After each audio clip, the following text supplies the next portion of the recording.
तो एक घाटम दास नाम के एक भक्त थे, भक्त नहीं थे, चोर थे। कौन थे? चोर। जयपुर के पास में एक पहाड़ी रास्ता था, वहां उनका गढ़ था। और ऐसे वैसे चोर नहीं थे, पुश्तैनी चोर। उनके पिताजी भी चोर थे, उनके दादाजी भी चोर थे, उनके परदादा भी चोर थे, परदादा चोर थे, परंपरा से चोर थे। उनके गांव में भी सबको पता था कि कौन है परंपरा से चोर है। वो शादी ब्याह में भी जाते थे, ये हमारे गांव का पारंपरिक चोर है। ऐसे चोर थे वो। समय होते थे पुराने समय में, ऐसे लोग भी होते थे। वो गुलाब जामुन उड़ा रहा है, वो हमारे यहाँ का पारंपरिक चोर है, वो चोरी से चलता उसका घर। तो घाटम दास जी एक दिन बैठे थे, रात्रि का समय, राह से निकलने वालों को लूटते थे। उस दिन गलती से राह से एक महात्मा निकल रहे थे। महात्मा को जैसे देखा घाटम दास जी ने पहले तो मार्ग रोका, बोले जो भी कुछ है तुम्हारे पास सब निकालो। महात्मा जी ने कहा भैया हम तो महात्मा हैं, हमारे पास तो कुछ नहीं है, हमारे पास तो एक ही वस्तु है बेटा, तू प्रणाम कर, आशीर्वाद देंगे, वो भरा पड़ा हम में, वही दे सकते हैं। घाटम दास जी को थोड़ी दया सी आ गई, अरे महात्मा का क्या हम हरण करें। बोले आप महात्मा हैं, आपको हम छोड़ देते हैं, आप चले जाओ। महात्मा बोले देखो हमसे टकराए हो तो निश्चित है अर्धरात्रि में मेरा यहां से निकलना, तुम्हारा चोरी करना और हम दोनों का मिलना, ये संयोग है, ये ठाकुर जी ने करवाया है।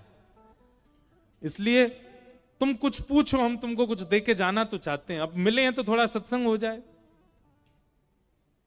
घाटम दास जी बोले ऐसी कृपा कर दो कि मेरी चोरी कभी बंद ना हो, इस मार्ग से एक धनवान निकलते रहे, मैं सबको लूटा करूं। मेरे घर में कभी, मेरा बेटा भी अभी अंडर ट्रेनिंग है।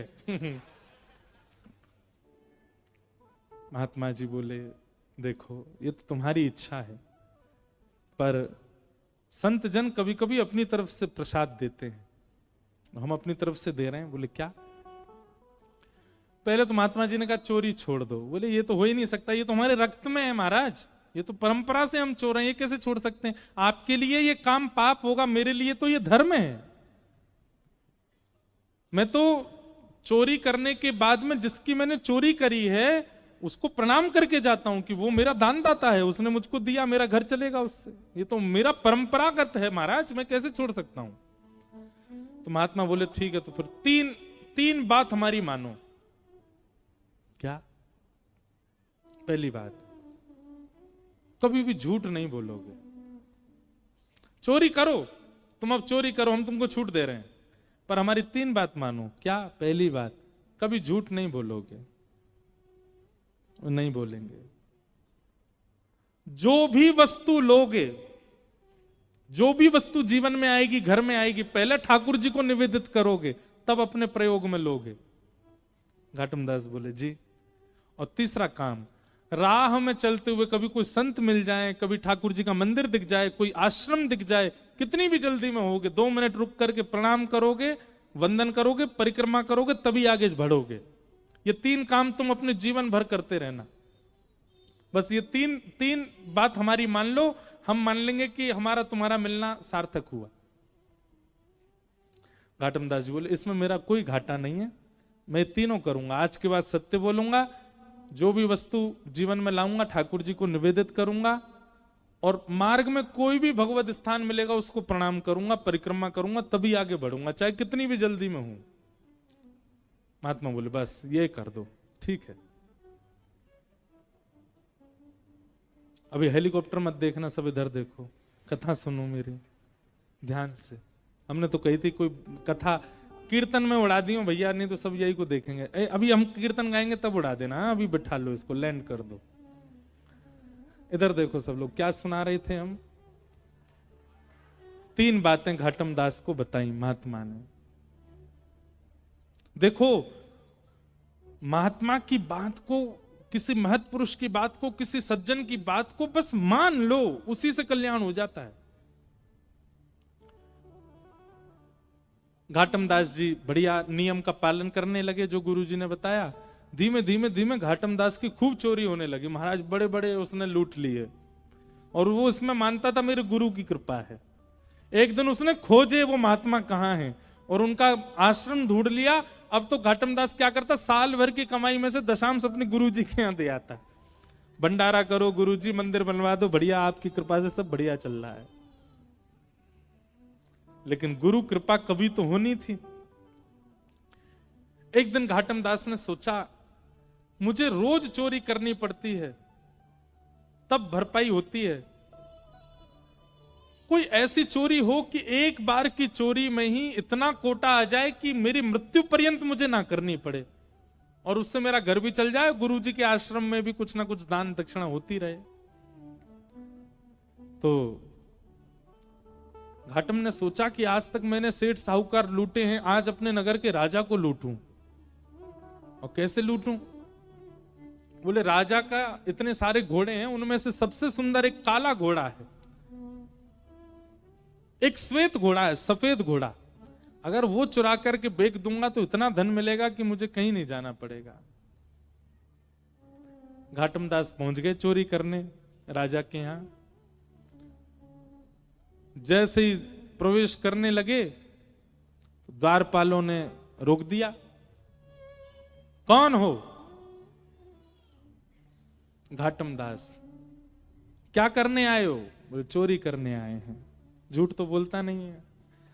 तो उसने जैसे ही बोला चोरी करने आए हैं, तो द्वारपाल एक दूसरे का मुख देखने लगे।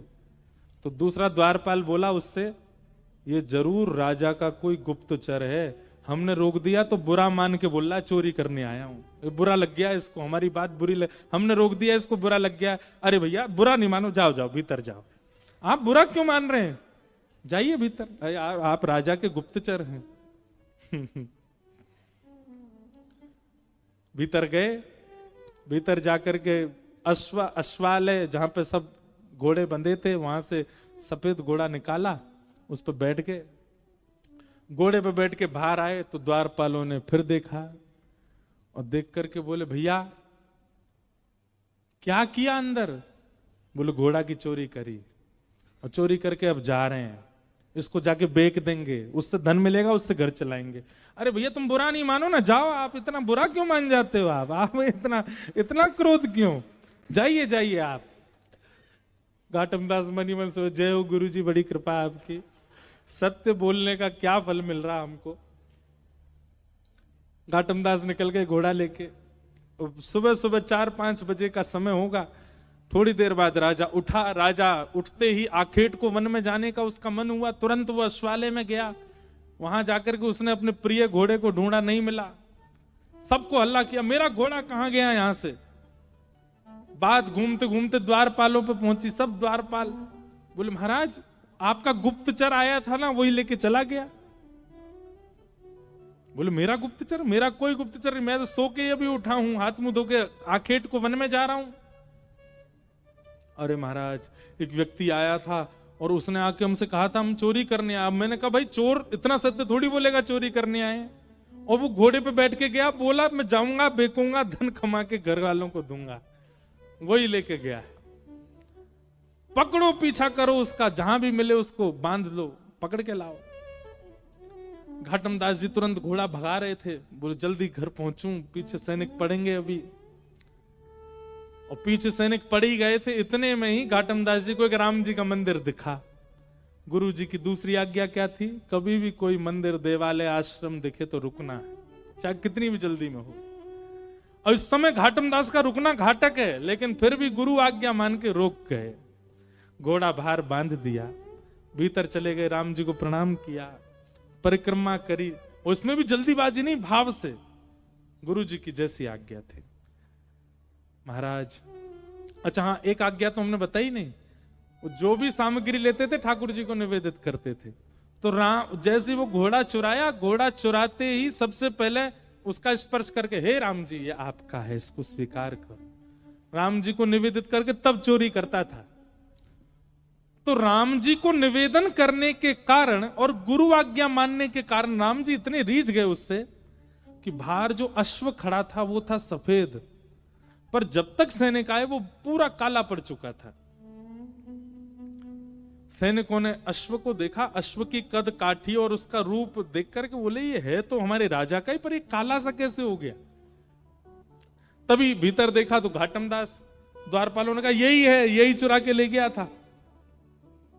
घाटम दास को पकड़ के बोले, क्यों भैया, ये घोड़ा तुमने चुराया? बोले जी मैंने चुराया। कहां से चुराया? बोले आपके अश्वालय से चुराया।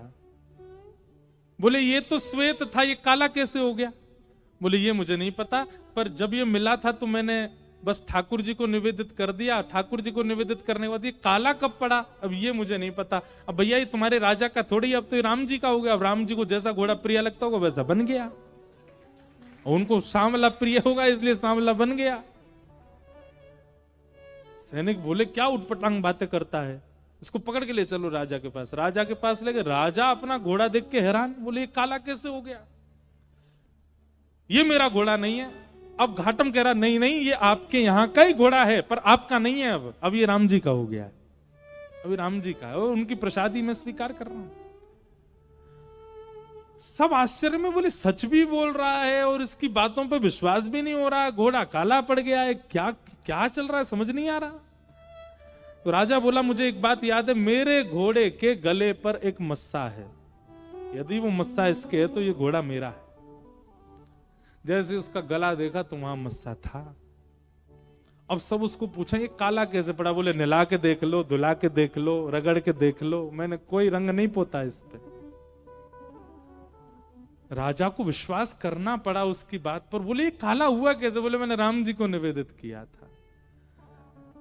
उनकी बात सुनकर के राजा इतना प्रसन्न हो गए कि राजा ने घाटम दास जी की गुरु आज्ञा पर प्रसन्न होकर के, रीझ करके, और राजा ने उनसे कहा देखिए महाराज आप भले ही चोर हैं पर मैं आज आपको एक ऑफर दे रहा हूं अपनी तरफ से। क्या? इस राज्य की गुरु पदवी खाली, आप हमारे गुरु बन जाओ, हमारे राज्य गुरु हो जाओ। घाटम दास जी महाराज, उनके पद भी आते हैं भक्तमाल जी में, नव भक्तमाल राजस्थान के भक्तों में। तो घाटम दास जी महाराज इतना रोए, बोले मैंने चोरी नहीं छोड़ी और चोरी के साथ साथ केवल गुरु आज्ञा का पालन किया और उसका फल मुझे यह मिला कि आज केवल गुरु आज्ञा से मैं एक राजगुरु बन गया। यदि मैंने चोरी भी छोड़ दी होती, दुष्कर्म भी छोड़ दिए होते और तब गुरु का पालन किया होता तो आज एक राजा की गुरु पदवी नहीं, आज प्रभु श्री राम की गोद प्राप्त हो गई होती, वो मुझे अपनी गोद में ले लेते। ये गुरु आज्ञा का फल है। ऐसे घाटम दास जी महाराज का चरित्र सुनाया गया है। उनका एक पद मुझे बहुत अच्छा लगता है, मैं ढूंढ रहा हूं मिल जाए तो। अब अभी नहीं मिला तो फिर कल कथा में सुनाएंगे, हम कल ही सुनाएंगे। बोलो भक्तवत्सल भगवान की जय। ऐसे प्रभु को हम बारंबार प्रणाम करते हैं।